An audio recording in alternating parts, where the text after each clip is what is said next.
Competitive examination के preparation में बहुत सारे बच्चे कॉमन मिस्टेक परफॉर्म करते हैं। आपको सबसे पहले फिक्स करना पड़ेगा आप कौन से एग्जामिनेशन के लिए प्रिपेयर कर रहे हैं, gate ESC kind of examination के लिए या फिर एईजेई काइंड ऑफ एग्जामिनेशन के लिए, क्योंकि ये दोनों एग्जामिनेशन का जो अप्रोच होता है, प्रिपरेशन का जो अप्रोच होता है कंप्लीटली डिफरेंट होता है। गेट ईएससी का डिफरेंट अप्रोच होगा और एईजेई काइंड ऑफ एग्जामिनेशन का डिफरेंट अप्रोच होना चाहिए, क्योंकि गेट और ईएससी में हम लोग बात करें तो selected topic, syllabus defined syllabus है आपके सामने, लेकिन एईजेई में सिलेबस कंपैरेटिवली गेट ईएससी के सिलेबस से कंपैरेटिवली आपको वास्ट सिलेबस देखने के लिए मिलेगा। तो बहुत सारे स्टूडेंट यहां पे मिस्टेक ये करते हैं कि सारे के सारे सब्जेक्ट को वो कवर करने की, सारे के सारे टॉपिक को कवर करने की कोशिश करते हैं, ब्रॉडर मैनर में कवर करने की कोशिश करते हैं, और वो ये सोचते हैं कि जितना ज्यादा हम लोग सब्जेक्ट का कवरेज करें उतना ज्यादा हम लोग एग्जामिनेशन में अपने मार्क्स को एनहांस कर सकते हैं या फिर रैंक को एनहांस कर सकते हैं। तो आप एक तरीके से सही भी सोच रहे हैं, लेकिन आप कुछ गलत चीजें भी यहां पे परफॉर्म करते हैं। सब्जेक्ट तो एईजेई के लिए सारे कवर करके जाने हैं आपको एग्जामिनेशन में,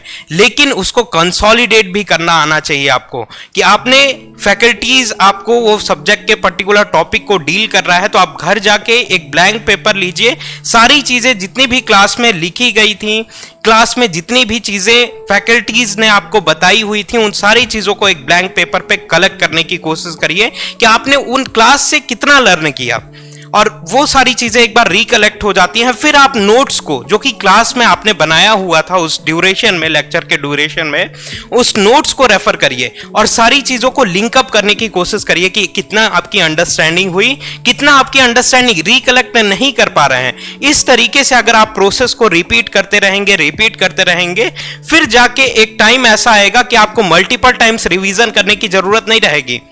आपको मल्टीपल टाइम्स रिवीजन करने की जरूरत नहीं है, चीजों को कंसोलिडेट करने की जरूरत है कि आपने जो भी कॉन्सेप्ट पढ़ा हुआ है उसमें मनन करिए, चिंतन करिए। पार्क में घूमने जब आप निकलते हैं या फिर रोड पे जब आप घूमने निकलते हैं तो उन सारे कॉन्सेप्ट को रिकलेक्ट करते रहिए, जिससे आपका जो कंसोलिडेशन है, पावर जो है आपका एनहांस होगा और आपको बार बार सब्जेक्ट में रिवीजन नहीं करना पड़ेगा और आपका मार्क्स जो है आपके कॉम्पिटिटिव एग्जामिनेशन में एनहांस होगा। तो ब्रॉडर मैनर में सब्जेक्ट को कवर भी करना है और उस सारी चीजों को कंसोलिडेट भी करना है। कंसोलिडेशन में भी आप लोग ध्यान दीजिए, जिससे आपका ओवरऑल परफॉर्मेंस एनहांस हो सकता है। Thank you very much.